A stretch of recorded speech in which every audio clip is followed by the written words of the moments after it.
کان فی زمن موسیٰ علیہ السلام رجل، موسیٰ علیہ السلام کے زمانے میں ایک آدمی تھا، لا یستقیم علی توبۃ، وہ اپنی توبہ کے اوپر جمع نہیں رہتا تھا۔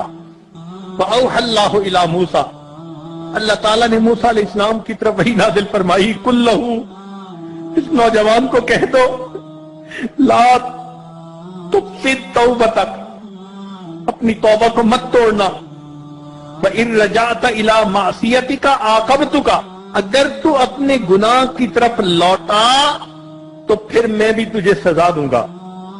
اللہ تعالیٰ موسیٰ علیہ السلام کو فرما رہے ہیں وَلَا أَقْبَلُ تَوْبَتُكَ، اور تیری توبہ بھی قبول نہیں کروں گا۔